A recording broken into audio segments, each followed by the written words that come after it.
And I'm back. It's day 5 of the first weekend of rebuilding the Chevy. We're changing the motor. I told myself I wasn't going to work today. I was going to just chill and recover because I have to go back to work tomorrow, but just can't stay away. Yesterday, scrubbed down the engine bay, degreased it. A lot of work getting all this stuff off the firewall, and then using scrub pads and pressure washer and a lot of elbow grease. Got the thing pretty dang clean to the point now where I can scuff sand it and maybe get some primer on it. Get ready to paint the firewall and inner fenders, and then the body color, and then get the wheel liners kind of painted black.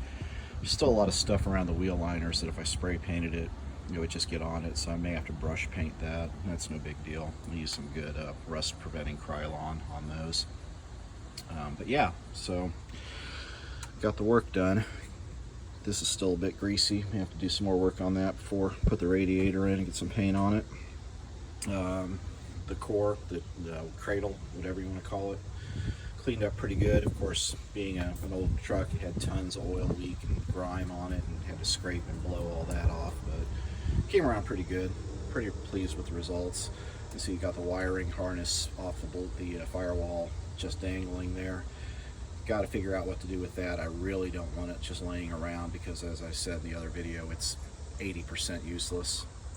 But we'll figure that out. May just wrap it up in new loom and electrical tape and then tuck it up underneath the cowl right here.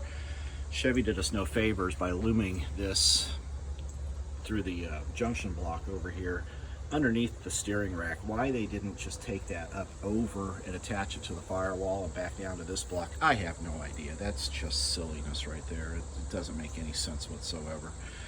Just means it's going to be in the way the whole time. So that may get cut and spliced back together up on the firewall. That may be my solution for getting it loomed up nice and pretty. A lot of work though. Yeah, so what I'm going to do now is just get to work with some sandpaper, some light grit, maybe 200, 300, 400 grit, and scuff the firewall and get some primer down on it. That's what's up next. All right, a couple hours later, got engine bay primed and touch-up painted. Just simple gray Rust-Oleum Automotive primer for the gray stuff. And then on the wheel liners, I used Rust-Oleum flat black, just industrial coating. Rust preventative, not rust converting, but it wasn't really rusty, so not too worried about that. So the plan, I know it's really a gross hatchet job of the primer, and there's overspray on stuff, but I am just not worried about that. For one, this is never going to be a show truck. And number two, I could spend 2 hours taping off the firewall and all of its protrusions, or I could come back through with a rag and brake clean and spend maybe 30 minutes wiping off overspray on cables and wires. So you do the math, and to me it's just easier to clean up after in a job like this than it is to prep. Now obviously that does not apply to the big things like taping off windows and all that when you're doing the big body work, but stuff like this, man, it's just not that damn critical. At least not to me. That's the approach I'm taking. So anything here like this hood release cable, I can just wipe that with brake clean rag and it'll come right off. Same with this little harness overspray here if I even care to do it, which I don't necessarily. But yeah, so I am going to paint the engine cradle area, but not until after I get the mounts, old mounts pulled off. And then I'm going to touch up that lower area there. Don't know if I'll do the frame rails or not. It's just all these brake cables and other hoses in the way, or brake lines I should say, are just, it's going to make it a pain. Probably not going to do that, but the lower cradle area definitely is going to get painted.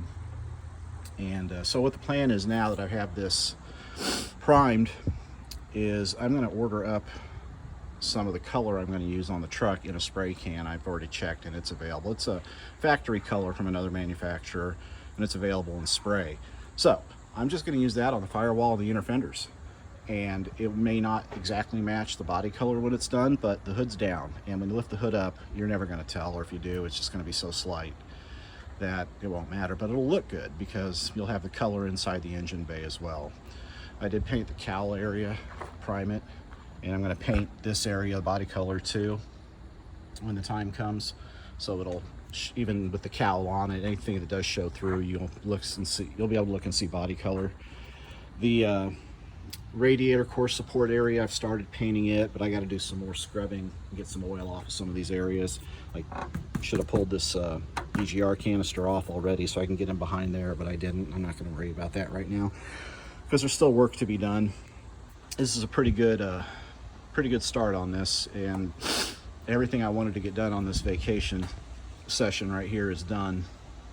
And then I have some more time this next coming weekend. I got 4 days off coming up next weekend, and I'll work on the rest, getting the motor mounts pulled, try to get the fuel setup done, get the fuel regulator installed, or maybe not installed in the firewall because I've still got to paint, but plumbed, chase the wires, and yeah, just all this little stuff that adds all the hours to the project. The big things in the grand scheme of things take little time. Putting the motor in, putting a transmission in, bolting it down, man, it's not the time. All the time in this is in the little things, the details. And that's what you have to expect when you're doing a project like this.